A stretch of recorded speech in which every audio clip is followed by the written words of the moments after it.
Esta noche os propongo viajar con la imaginación una vez más. Dentro de unos días vamos a conmemorar los 195 años del gran desastre de Trafalgar para nosotros, la gran victoria de Trafalgar para los ingleses. Imaginad la situación. El albor del 21 de octubre de 1805.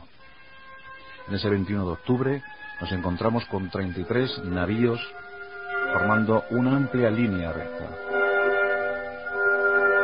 Atónitos, los capitanes españoles comprueban como el almirante francés Pierre Villeneuve da una orden: virar y buscar el viento a favor por si acaso debemos huir de nuevo hacia la bahía de Cádiz. En esos momentos uno de los capitanes afirma: el almirante francés no conoce su oficio. Sin duda alguna esta maniobra nos compromete a todos. Perdidos, estamos perdidos. Fue el principio del fin para la escuadra franco-española. En Trafalgar, cerca, muy cerca de la bahía de Cádiz. Hoy, en nuestros pasajes de la historia, vamos a recordar aquellos fatídicos hechos.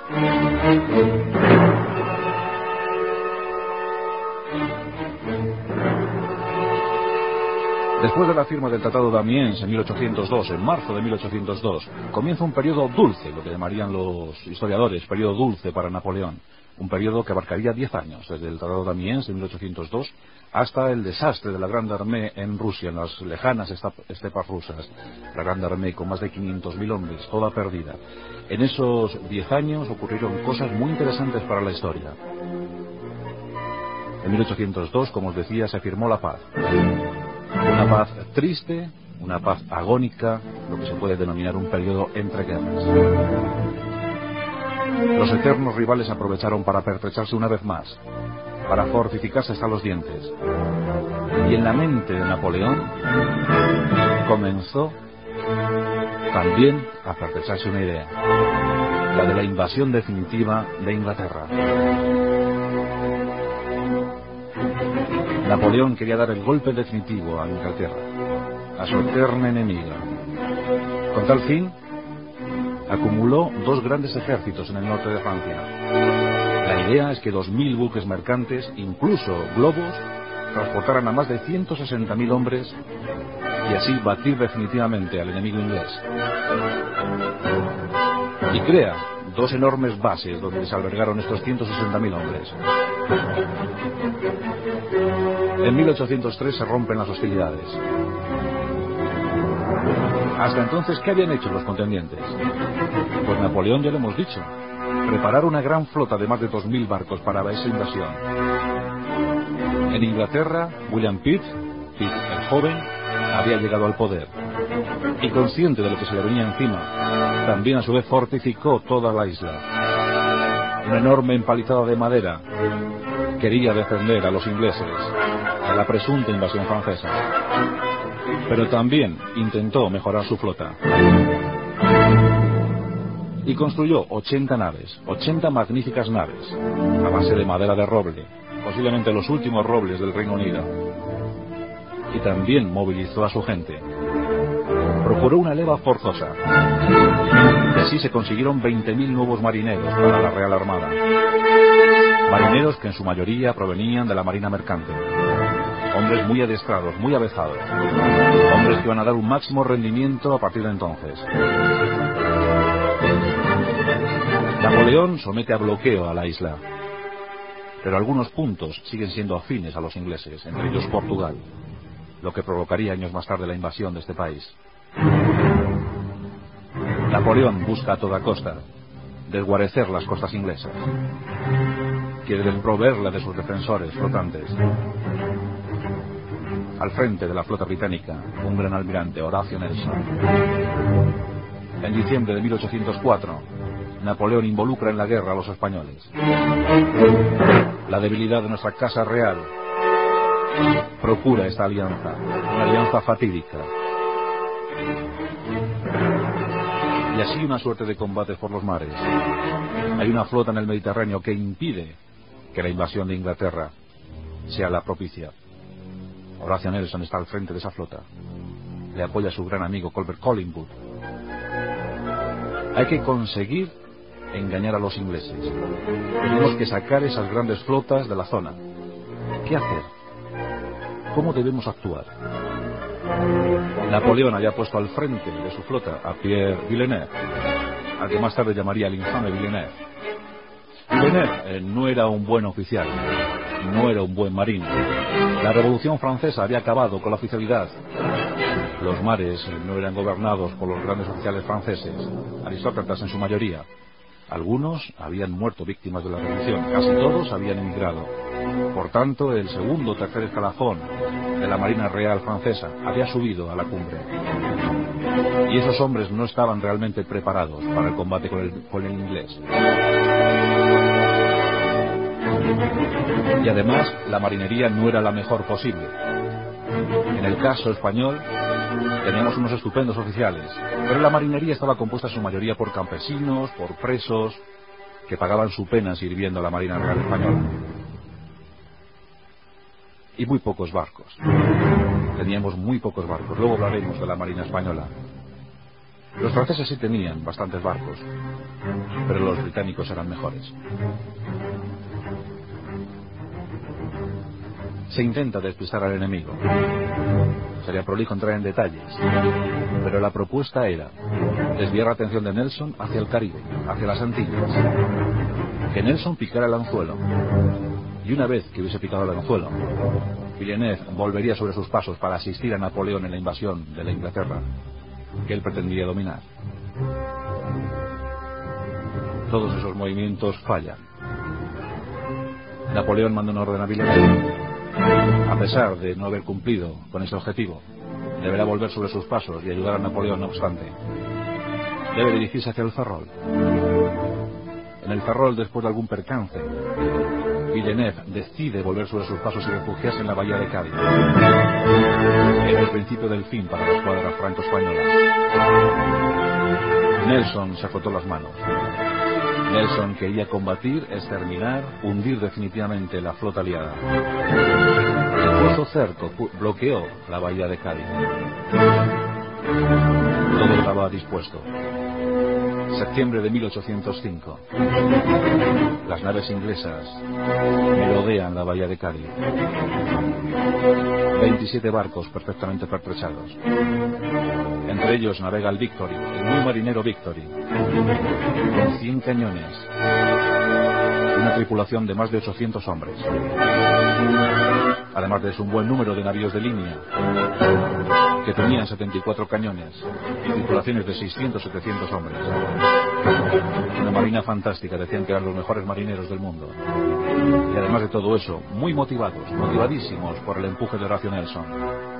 Él hablaba de sus hombres como de sus hermanos, su equipo. Todos deberían estar a punto para el gran día. Horatio Nelson quería combatir. Tenía 47 años y la fama le precedía. Dicen los entendidos que era el mejor oficial de la época napoleónica.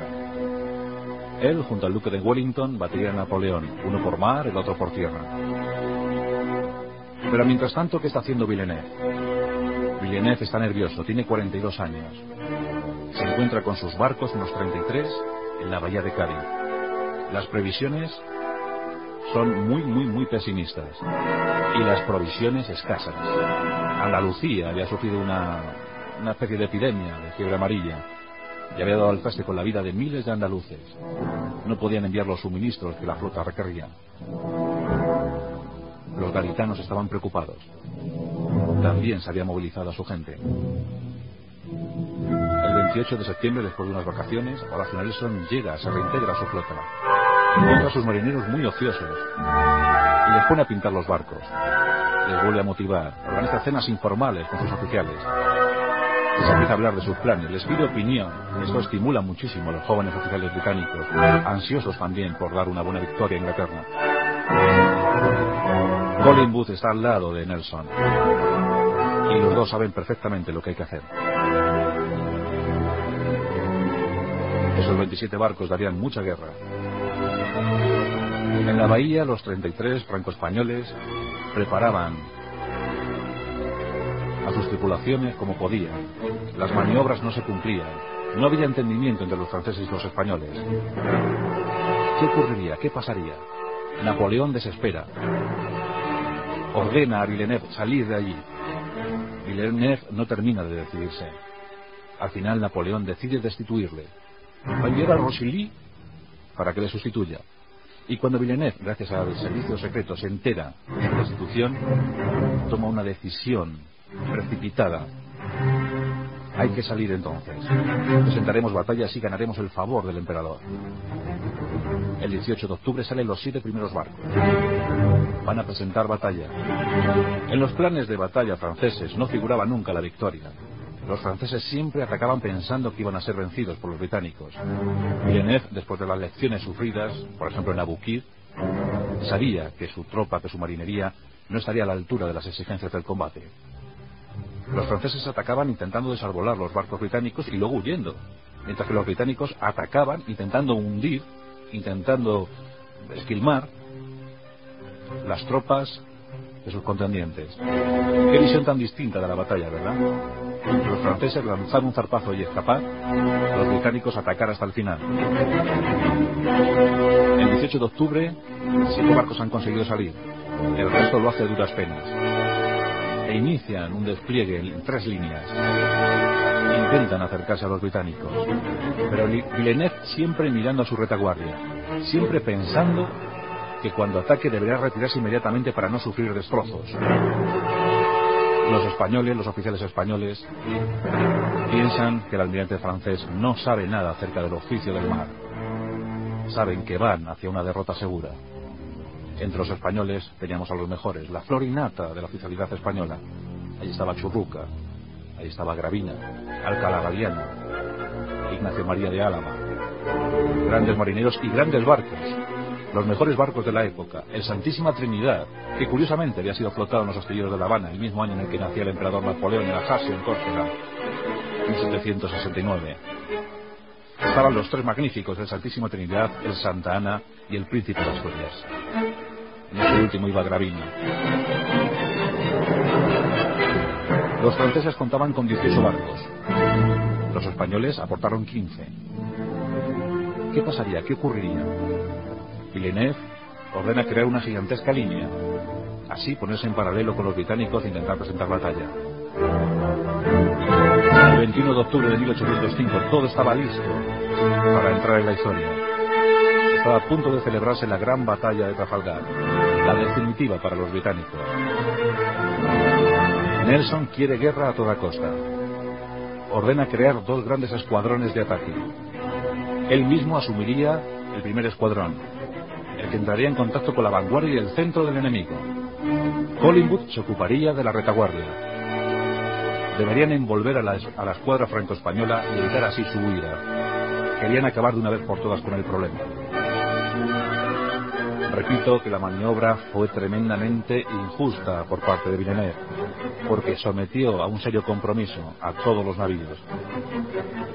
Ordenó virar, ordenó guardarse las espaldas, preparó una huida precipitada hacia la bahía de Cádiz. Es decir, casi entregó la batalla antes de iniciar el primer cañoneo. Así nos acercamos a las 12 menos cuarto del 21 de octubre. El San Agustín enfila proa hacia el enemigo. Y comienza el cañoneo. Fue atroz. Y a los oficiales supervivientes, que era como si el infierno se hubiese batido sobre la flota. Los hombres, con gestos grotescos, se convirtieron en demonios por algunos minutos. Cada cañón tenía 7 servidores. Así debemos explicarnos la cuantiosa tropa que había en cada barco. Un navío de línea de 74 cañones albergaba una tripulación de unos 600-700 hombres. En ellos, los marineros, los artilleros y también los francotiradores. Alguno de ellos fue también decisivo en ese combate. El San Agustín fue un navío muy arriesgado. Fue el primero en abrir fuego y casi el último en hundirse, sin despegar jamás la bandera española. Aguantaron hasta el final, sufriendo 400 bajas. Al ordenar Villeneuve esta maniobra tremenda, quedaron muchísimos huecos por los que los navíos ingleses entraron a sus anchas. En pocos minutos, toda la escuadra franco-española estaba seriamente hostigada por los navíos ingleses. El ejemplo de Santísima Trinidad, el Escorial de los Mares, con 120 cañones, un desplazamiento de 2.150 toneladas. Era inmenso, era hermosísimo. Pero muy pronto se vio comprometido en la batalla, con 7 navíos ingleses hostigándole de todos los frentes. El San Agustín le ayudaba, como podía. Las descargas eran tremendas. Los muertos caían por doquier. Toda la cubierta de cualquier barco se veía enseguida empapada por la sangre. La arena había sido extendida previamente. Aún así no evitaba que el chorreo de sangre. Los primeros muertos, los primeros heridos, caían por los dos bandos. Pero sin duda alguna las pérdidas más serias las estaban sufriendo los españoles y los franceses. Un combate que se iba a prolongar a lo largo de 6 horas. Villeneuve enseguida se da cuenta de que todo se ha perdido. Aún así, sus barcos están aguantando. Lauro. Navíos con 3 cubiertas, navíos con 2. El Santísima Trinidad con 4. El Santa Ana también aguantando de forma heroica. Los navíos españoles corrieron desigual suerte. A la 1:45, Villeneuve ordena a una división de barcos, unos 10 barcos que todavía no habían entrado en combate, que se incorporen a este. El almirante francés se desentiende y empieza la retirada. Aunque eso sí, hora y media más tarde, a despecho, decide volver. Era demasiado tarde. Muchos historiadores se han preguntado acerca de este incidente. Muchos han dicho, ¿qué hubiese ocurrido si esos 10 barcos hubiesen entrado realmente en combate? Las bajas iban sucediendo. Las victorias iban llegando del lado británico. Durante todo el combate los británicos se cobraron 18 victorias. Mientras que estos, los británicos, no sufrieron ni un solo hundimiento, ni un solo apresamiento. Las pérdidas eran terribles.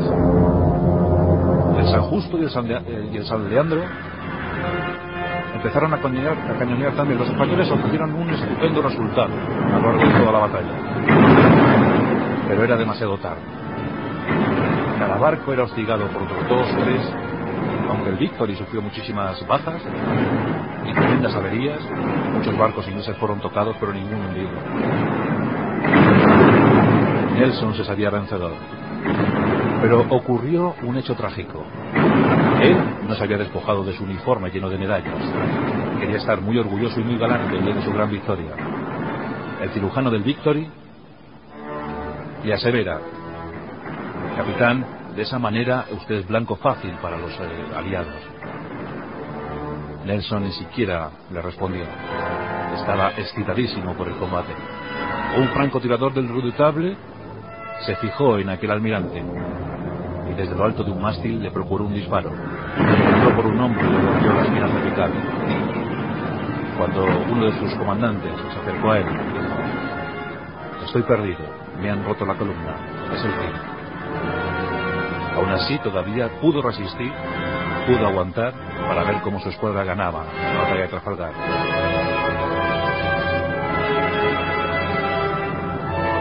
Muertos por doquier, las bajas innumerables. En el lado franco-español, 4.400 muertos, 3.300 y algo por parte de los franceses, 1.022 por parte de los españoles, unos 2.500 heridos. La mayor parte de estos heridos moriría posteriormente. Las heridas eran terribles. Los cañones de 32 eran inmensos. Las bombas por aquel entonces no explotaban todavía. Pero imaginaos una bola de aquellas entrando a saco en un barco. Las mutilaciones eran tremendas. En el caso de Churruca os puedo contar que una bala de cañón le tumbó prácticamente. Todos pensaban que había muerto, pero se levantó y dijo: no pasa nada, que siga el fuego. A los pocos minutos se desplomaba definitivamente. Igual suerte corrió Alcalá Galiana. Gravina sufrió la amputación de un brazo. Meses más tarde moriría a consecuencia de aquellas heridas. Actos sublimes, actos heroicos que no sirvieron de nada. Los españoles perdimos 10 barcos. No solo por los combates de Trafalgar, sino también por la terrible tempestad que se desató a continuación del combate. Así tenemos barcos como el San Francisco de Asís, el Rayo, el Neptuno o el propio Monarca, que se hundieron víctimas de la tempestad. Otros fueron apresados, el caso de Santísima Trinidad, aunque 3 días más tarde moría. Se hundía él solo. No consintió ser llevado a Inglaterra. El Santísima Trinidad, el Escorial de los Mares, el orgullo de la Marina Española, se hundió definitivamente. También fue apresado el San Juan Nepomuceno, el barco de Churruca, que después fue exhibido en Inglaterra.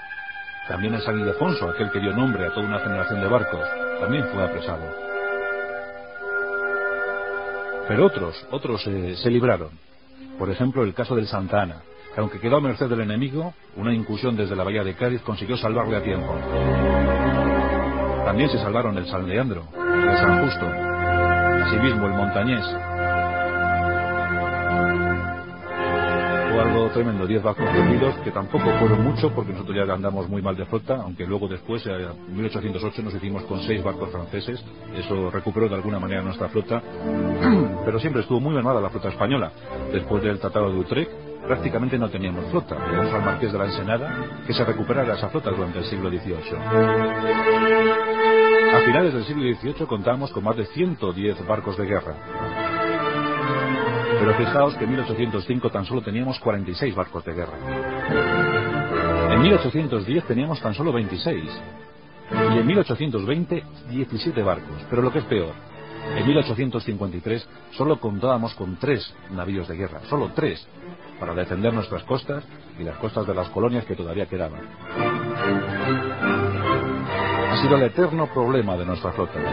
Excelentes, magníficos oficiales, muy pocos barcos, muy poco presupuesto, poca profesionalidad en la marinería, que hacían esfuerzos improbables y siempre estériles. Qué lástima de flota, qué lástima de barcos, qué lástima de oficiales.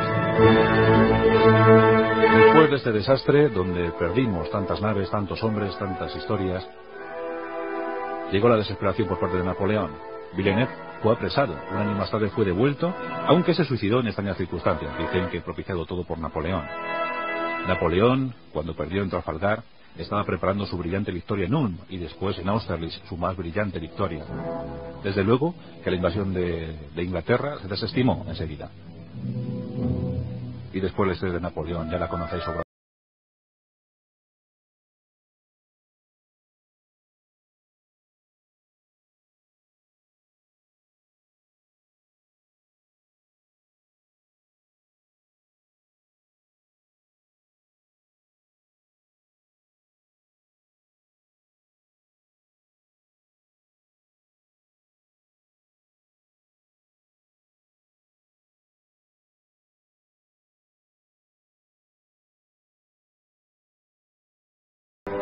La eterna tragedia de nuestra marinería. Desde aquí nuestro homenaje a aquellos que lucharon en Trafalgar y a aquellos que lucharon en batallas posteriores.